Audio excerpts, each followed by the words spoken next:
Hello everyone, welcome on my channel study classes. आप सभी का मेरे चैनल पर स्वागत है। तो फ्रेंड्स, आज हम लोग सिगमंड फ्रायड का मनोविश्लेषण सिद्धांत के बारे में पढ़ेंगे। अगर आपने मेरी प्रीवियस वीडियो नहीं देखी है तो आप मेरी प्रीवियस वीडियो को प्लेलिस्ट में जा करके देख सकते हैं, जिसमें कि हमने सिगमंड फ्रायड के थ्योरी को एक व्यक्तित्व की संरचना, स्ट्रक्चर और पर्सनालिटी के बारे में डिस्कस किया था, जो स्पेशली फॉर आपके ये जो सिगमंड फ्रायड की जो थ्योरी है, ये आपके सीटेट या एमपी टेट, यूपी टेट या आप किसी भी टीचिंग एग्ज़ाम की तैयारी कर रहे हैं, चाहे वो केवीएस हो, सुपर टेट हो, किसी भी एग्ज़ाम की आप तैयारी कर रहे हैं टीचिंग एग्ज़ाम की, तो उसके लिए ये वीडियो काफ़ी हेल्पफुल होंगी। तो फ्रेंड्स, आज भी हम पहले पिछले क्लास में हमने क्या क्या पढ़ा था, पहले उसको मैं डिस्कस कर लेती हूँ।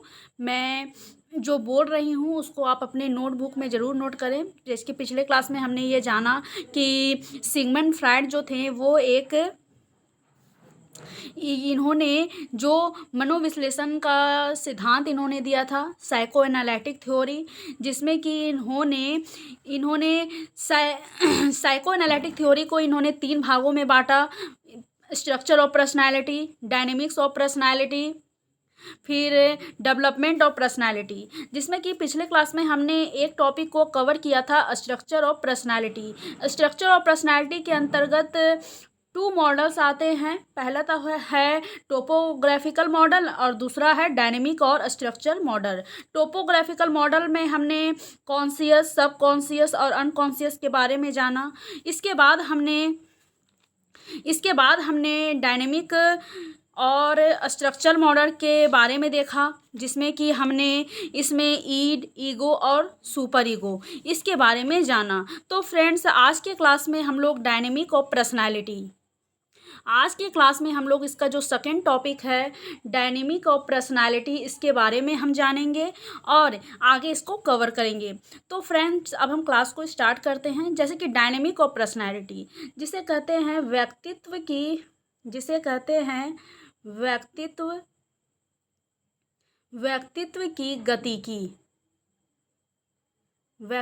की गति की डायनेमिक्स ऑफ पर्सनालिटी। यानी कि फ्रायड के अनुसार जो ह्यूमन, यानी कि इसमें जो फ्रायड हैं, यानी कि फ्रायड के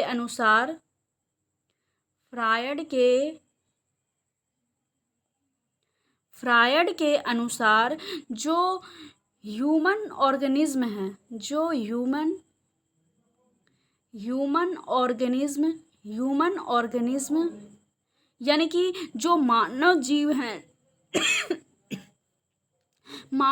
जो हैं वो एक जटिल तंत्र हैं, जिसमें कि उन्होंने ह्यूमन ऑर्गेनिज्म को 2 पार्ट में बांटा है।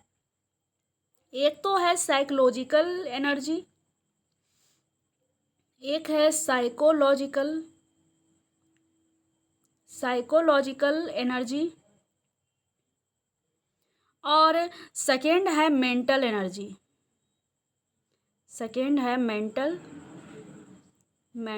एनर्जी।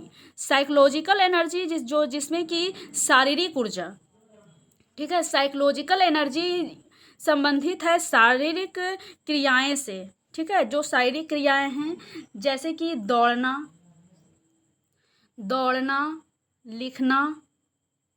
लिखना या सांस लेना, ये जो उदाहरण है वो साइकोलॉजिकल एनर्जी के उदाहरण हैं।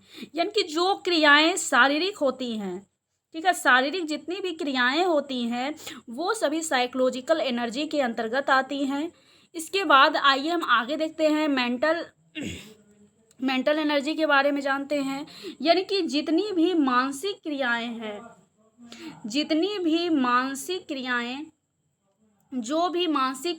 हैं, वे सभी जो हैं वो मेंटल एनर्जी के अंतर्गत आती हैं। एक एग्जाम्पल के रूप में हम इसे समझते हैं, जैसे कि चिंतन करना। जब हम चिंतन करते हैं, किसी के बारे में सोचते हैं, तो वो क्या होती है, ये हमारी मेंटल एनर्जी होती है, यानी कि ये मानसिक क्रिया होती है। और ये दोनों, यानी कि जो साइकोलॉजिकल एनर्जी है और जो मेंटल एनर्जी है, ठीक है, साइकोलॉजिकल एनर्जी और मेंटल एनर्जी, ये दोनों जो हैं, ये दोनों का जो स्पर्श बिंदु है वो जो ईड है, ठीक है। ईद ईद के बारे में मैंने पिछले क्लास में आप लोग को बताया है। ईद जो होती है वो एक बच्चे के समान होती है। वो तो ना तो अच्छे के बारे में सोचती है और ना ही बुरे के बारे में सोचती है। उसे जो चीज़ जब चाहिए तो चाहिए, चाहे वो चीज़ उसे किसी भी रूप में प्राप्त हो, बस उसके मन में जो इच्छा प्रकट हुई उसको वो चाहिए। ये ईद इसकी बात करता है। तो जो साइकोलॉजिकल एनर्जी है और जो मेंटल एनर्जी है, ये दोनों का जो स्पर्श बिंदु है वो ईद कहलाता है। आइए अब हम आगे देखते हैं। आगे है कि इन्हीं ऊर्जा यानी कि साइकोलॉजिकल एनर्जी और मेंटल एनर्जी, ठीक है, psychological energy and mental energy, इन्हीं ऊर्जा से संबंधित है कुछ गत्यात्मक पहलुओं के बारे में सिगमंड फ्रायड ने कहा है, जिसमें कि इन्होंने इसे, पहला तो है इसमें कि मूल प्रवृत्ति, मूल प्रवृत्ति, मूल प्रवृत्ति इंस्टिंक्ट, ठीक है, मूल प्रवृत्ति। इसके बाद सेकेंड है चिंता, सेकेंड है चिंता यानी कि एंजाइटी, सेकेंड है चिंता यानी कि एंजाइटी। फिर थर्ड है मनोरचनाएं, थर्ड है मनोरचनाएं, मतलब कि मेंटल मैकेनिज्म, मेंटल मैकेनिज्म। इन तीनों गत्यात्मक पहलू के बारे में सिगमंड फ्रायड ने कहा है, जिसमें कि मूल प्रवृत्ति, चिंता और मनोरचना। आइए अब हम इन्हें समझने की कोशिश करते हैं कि ये क्या होती हैं। पहले तो जानेंगे मूल प्रवृत्ति के बारे में कि मूल प्रवृत्ति क्या होती है। पहले हम जानेंगे मूल प्रवृत्ति के बारे में कि मूल प्रवृत्ति आखिर क्या होती है। यानी कि वैसे जन्मजात उत्तेजना से होता है जिसके द्वारा व्यक्ति की सभी तरह के व्यवहार जो होते हैं वो निर्धारित होते हैं, ठीक है। ये जो होती है वो जन्मजात उत्तेजना, जन्मजात उत्तेजना, जन्मजात उत्तेजना से होता है, जिससे कि व्यक्ति का व्यवहार निर्धारित होता है, जिससे कि व्यक्ति का व्यवहार, जिससे कि व्यक्ति का व्यवहार निर्धारित होता है। इसे ही हम मूल प्रवृत्ति कहते हैं, ठीक है। मूल प्रवृत्ति को भी दो भागों में बांटा गया है। आइए अब हम इनको देखते हैं। मूल प्रवृत्ति को दो भागों में बांटा गया है, ठीक है। पहला होता है जीवन मूल प्रवृत्ति, पहला होता है जीवन मूल प्रवृत्ति, जीवन मूल प्रवृत्ति, मतलब कि इसे हम इंग्लिश में कहेंगे लाइफ इंस्टिंक्ट। फिर सेकेंड है मृत्यु मूल प्रवृत्ति, सेकेंड है मृत्यु मूल प्रवृत्ति, मतलब कि इसे हम इंग्लिश में कहते हैं डेथ इंस्टिंक्ट, डेथ इंस्टिंक्ट, ठीक है। पहला है जीवन मूल प्रवृत्ति और दूसरा है मृत्यु मूल प्रवृत्ति। आइए अब हम इन्हें एक एक करके समझते हैं कि जीवन मूल प्रवृत्ति क्या होती है। तो जीवन मूल प्रवृत्ति, जीवन मूल प्रवृत्ति, जीवन मूल प्रवृत्ति क्या होती है। तो जीवन मूल प्रवृत्ति का जो संबंध होता है, इसका संबंध होता है इरोस से, ठीक है, इरोस, इसे इंग्लिश में भी इरोस ही कहते हैं, ठीक है। यानी कि व्यक्ति के सभी तरह के रचनात्मक कार्य, यानी कि जितने भी कंस्ट्रक्टिव जो वर्क होते हैं, जितने भी कंस्ट्रक्टिव वर्क्स यानी कि जितने भी रचनात्मक कार्य होते हैं, वे सभी इरोस से प्रभावित होते हैं, इरोस के अंतर्गत आते हैं, ठीक है। इसमें क्या होता है कि यौन मूल प्रवृत्ति इसमें महत्वपूर्ण माना गया है, ठीक है। इसमें यौन मूल प्रवृत्ति, इसमें यौन मूल प्रवृत्ति को महत्वपूर्ण माना गया है। इसके साथ ही साथ यौन मूल प्रवृत्ति को ऊर्जा बल, ठीक है, यौन मूल प्रवृत्ति को ऊर्जा बल ठीक है। ऊर्जा बल, यानी कि इसको एक तरीके से हम इंग्लिश में समझें तो इसे एनर्जी फोर्स कहा जाता है। ठीक है। एनर्जी फोर्स जो है ये इसे हम क्या कहते हैं, तो इसे लिबिडो कहा जाता है। ठीक है। इसे हिंदी में भी लिबिडो ही कहते हैं, से इसे कहा जाता है। लिबिडो जो होती है, यानी कि जितनी भी लैंगिक क्रियाएं होती हैं, जितने भी लैंगिक क्रियाएं होती हैं उसमें लिबिडो से ये प्रभावित होते हैं। यानी कि जितने भी सेक्सुअल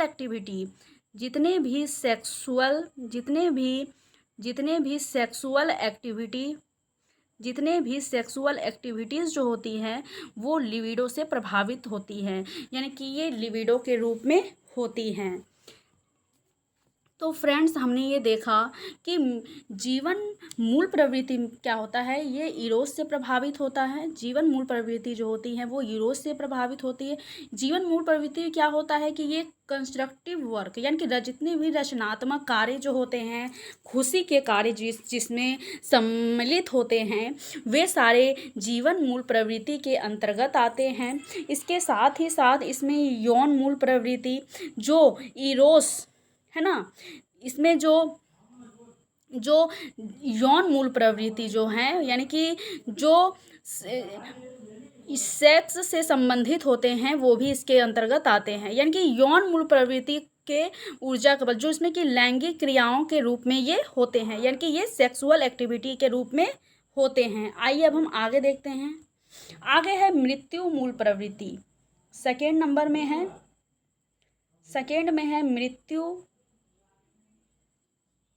में है मृत्यु मूल प्रवृत्ति।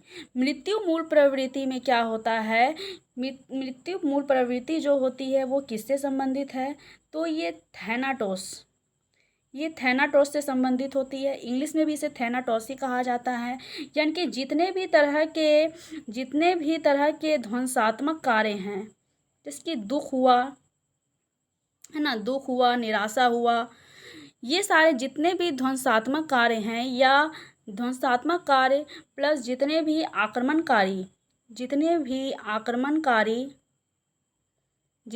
आक्रमणकारी व्यवहार जो हैं, यानी कि जितने भी एग्रेसिव बिहेवियर जो होते हैं, इसका जो निर्धारण होता है वो थैनाटोस से होता है। और ये किसके अंतर्गत आते हैं, तो ये मृत्यु मूल प्रवृत्ति के अंतर्गत आते हैं। आइए अब हम आगे देखते हैं। यानी कि जितने भी, मान लीजिए सामान्य व्यक्ति में दोनों तरह की मूल प्रवृत्ति पाई जाती है। जितने भी सामान्य व्यक्ति यानी कि जितने भी नॉर्मल व्यक्ति जो होते हैं, उनमें ये दोनों तरह के जो मूल प्रवृत्ति होती है वो पाए जाते हैं।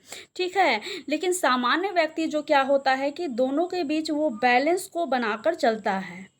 ठीक है। सामान्य व्यक्ति जो होता है वो दोनों के बीच एक संतुलन को बनाता है। और जो इरोस जो होती है, यानी कि जो इरोस की जो सक्रियता होती है वो इरोस की जो सक्रियता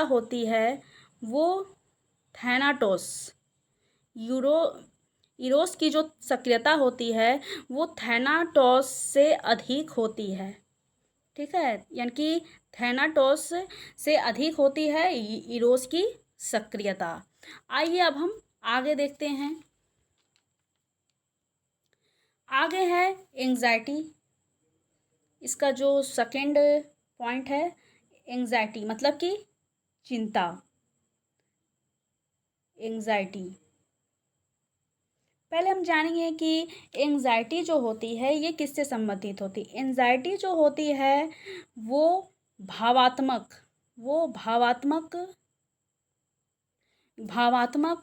और जितने भी भावात्मक प्लस दुखद, यानी कि भावात्मक और दुखद चीज़ों से जो संबंधित होती है, जो अवस्था होती है, उसे ही एंग्जाइटी यानी कि चिंता कहा जाता है। एंग्जाइटी जो होती है वो हमेशा ईगो को सतर्क करती है। एंग्जाइटी जो होती है वो हमेशा ईगो को सतर्क करती है, ताकि व्यक्ति जो है वो वातावरण के साथ अनुकूलित ढंग से व्यवहार कर सके। वो ईगो को किस लिए संतुलित करती है, सतर्क करती है, ताकि व्यक्ति जो है वो वातावरण के साथ साथ अनुकूलित व्यवहार कर सके। ठीक है, अनुकूलित व्यवहार कर सके। ठीक है, और फ्रायड ने 3 प्रकार इसके बताए हैं चिंता के। आइए अब हम उनको देखते हैं। फ्रायड ने चिंता के 3 प्रकार बताए हैं। पहला होता है रियलिस्टिक एंग्जाइटी। रियलिस्टिक एंग्जाइटी मतलब कि वास्तविक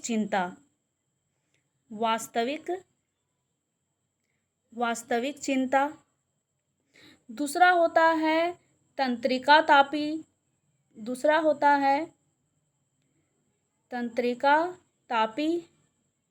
चिंता, जिसे हम इंग्लिश में न्यूरोटिक एंजाइटी कहते हैं। फिर थर्ड है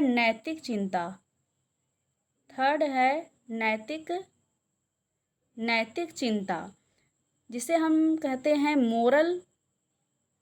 मोरल एंजाइटी। ठीक है, आइए फ्रेंड्स अब हम इनको समझते हैं। पहला तो है रियलिस्टिक एंजाइटी क्या होती है, इसके बारे में हम जानते हैं कि रियलिस्टिक एंजाइटी जो होती है वो क्या होती है। यानी कि बाह्य वातावरण से, ठीक है, जो बाह्य वातावरण है, बाह्य वातावरण में व्याप्त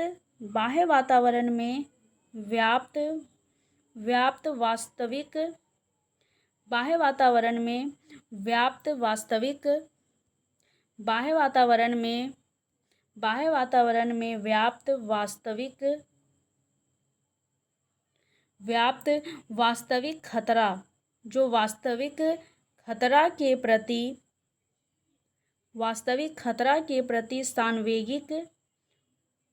प्रति सांवेगिक अनुक्रिया, यानी कि इमोशनल जो रिस्पॉन्स जो होता है वही वास्तविक चिंता कहलाती है। इसे हम एक एग्जाम्पल के रूप में भी समझते हैं, जैसे कि आग।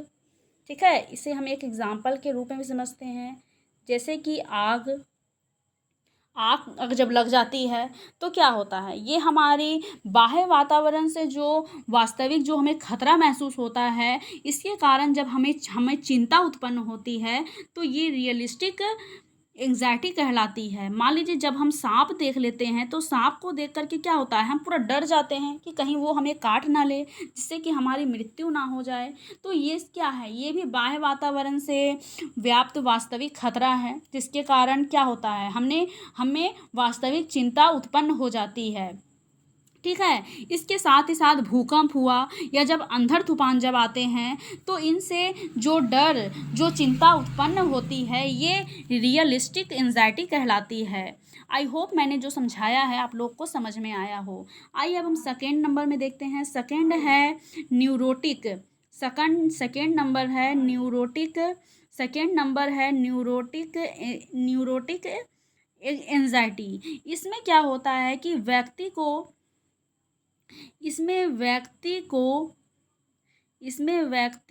आशंका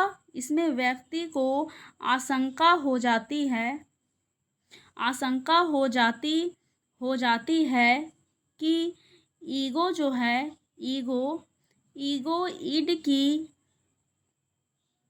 की इच्छाओं को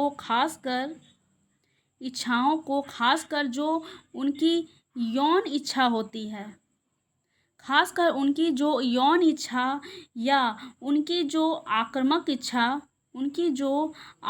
इच्छा जो होती है उसको जब वो नियंत्रित करने में असमर्थ होता है, व्यक्ति की न्यूरोटिक एंजाइटी उसे कहा जाता है, यानी कि तंत्रिका तापी चिंता उसे कहा जाता है, जिसमें कि व्यक्ति की यौन इच्छा या आक्रामक इच्छा को नियंत्रित करने में जब वो असमर्थ हो जाता है तो उसमें एक तरह का एंजाइटी यानी कि चिंता उत्पन्न होने लगता है, जिसमें कि व्यक्ति क्या हो जाता है कि वो चिंता का शिकार हो जाता है, वो चिंता करने लगता है।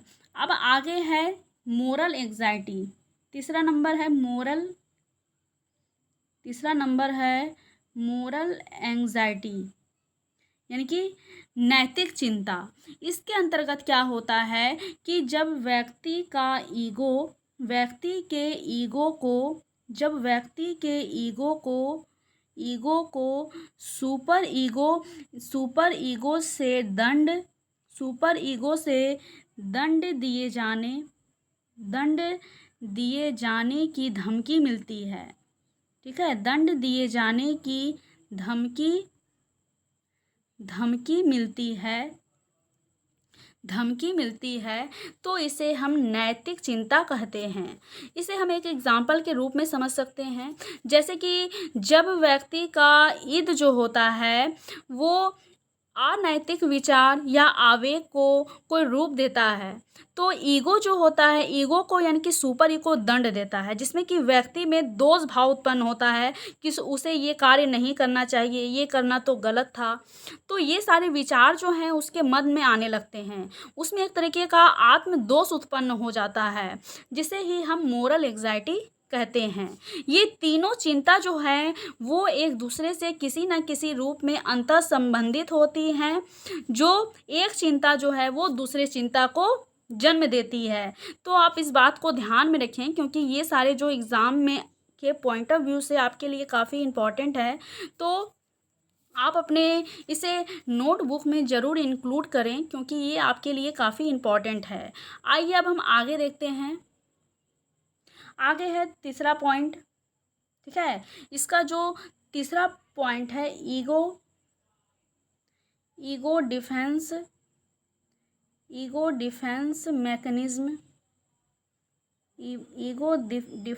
मैकेनिज्म। इसमें क्या होता है कि यह व्यक्ति को चिंता से बचाता है। ईगो डिफेंस मैकेनिज्म क्या होती है, यानी कि अहम रक्षात्मक प्रक्रम, ये जो होती है वो व्यक्ति को चिंता से बचाती है। चिंता से बचाने का कार्य जो होती है वो यही करती है। और इसका प्रतिपादन फ्रायड ने किया था। और लेकिन इनकी जो पुत्री थी, इनकी पुत्री का जो नाम था वो था अन्ना फ्रायड। ठीक है, इनकी पुत्री का नाम अन्ना फ्रायड था। अन्ना फ्रायड के अलावा और अन्य जितने भी फ्रायडियन थे के द्वारा इनका जो ये कार्य था ईगो डिफेंस मैकेनिज्म का, इसको इन्होंने पूरा किया था, फ्रायड के द्वारा जो दिया गया था। इसमें कि जो जितने भी रक्षात्मक प्रक्रम जो हैं वो विभिन्न रूप से प्रभावित होते हैं,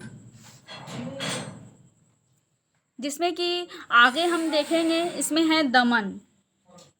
फर्स्ट जो होता है वो होता है दमन। दमन में क्या दमन मतलब कि रिप्रेशन।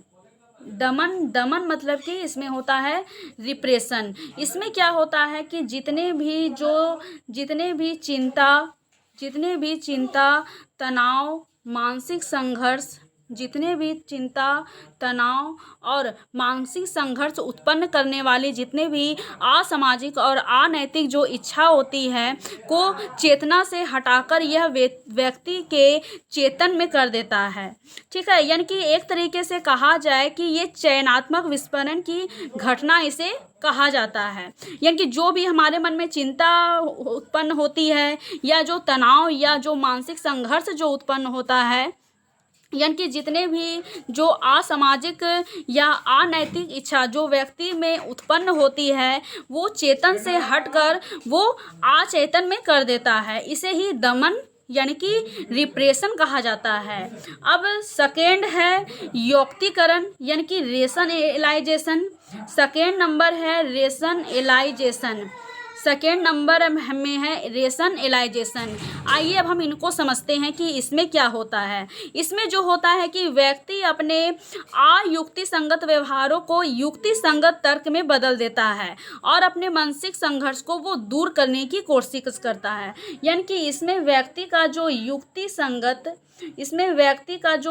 संगत जो व्यवहार होता है उसको वो अयुक्ति संगत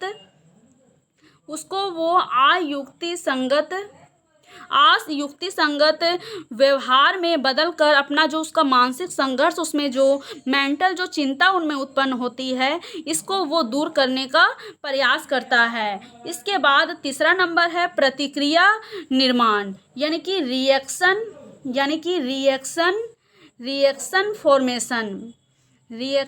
फॉर्मेशन। इसमें क्या होता है, तो इसमें व्यक्ति अपने जो अप्रिय या कष्टकर विचार यानी कि व्यक्ति में जो अप्रिय यानी कि जो विचार व्यक्ति में अप्रिय लगते हों प्लस जो उन्हें कष्ट देते हैं, जो कष्टकर जो विचार होते हैं, विचार और इच्छा को अचेतन में दमन कर देता है। ये दोनों जो विचार होते हैं इसको क्या करता है कि इन दोनों को अचेतन मन में इसको दमन कर देता है और अपनी इच्छा और विचार के विपरीत व्यक्त कर तनाव को दूर करता है। जैसे कि मान लीजिए, इसे हम एग्जाम्पल के रूप में समझ सकते हैं कि मान लीजिए कोई व्यक्ति जो है वो प्रेम में अगर असफल हो जाता है, अगर उसका पार्टनर उसको किसी तरीके से धोखा दे देता है तो वो अपने पार्टनर के प्रति घृणा को व्यक्त करता है कि उसमें ये बुराई थी, उसमें ये अच्छा नहीं था, उसमें वो अच्छा नहीं था। एक तरीके से उसमें वो घृणा उत्पन्न करके क्या करता है कि वो अपने तनाव को दूर करने का प्रयास करता है। इसे ही क्या कहा जाता है, इसे ही कहा जाता है प्रतिक्रिया निर्माण यानी कि रिएक्शन फॉर्मेशन। आइए अब हम आगे देखते हैं इसके फोर्थ नंबर को प्रतिगमन मतलब कि रिग्रेशन। प्रतिगमन मतलब कि इसे हम इंग्लिश में कहेंगे रिग्रेशन। रिग्रेशन में क्या होता है कि इसमें कि जैसे इसका मतलब है पीछे की ओर जाना, ठीक है, इसका मतलब होता है पीछे की ओर जाना। इसको हम एग्जाम्पल के रूप में समझ सकते हैं कि मान लीजिए मानसिक तनाव उत्पन्न हो जाने पर व्यक्ति क्या होता है, जो वयस्क व्यक्ति है वो कभी कभी बच्चे के समान फूट फूट कर रोने लगता है या कोई क्रोधित व्यवहार करने लगता है। जैसे कि मान लीजिए व्यक्ति में कोई मानसिक तनाव उत्पन्न हो रहा है और वो बहुत परेशान है, बहुत चिंतित है, तो इसमें क्या होता है कि व्यक्ति कभी कभी फूट फूट कर बच्चों की तरह रोने लगता है या वो अपना गुस्सा जो है वो किसी और पर निकाल देता है।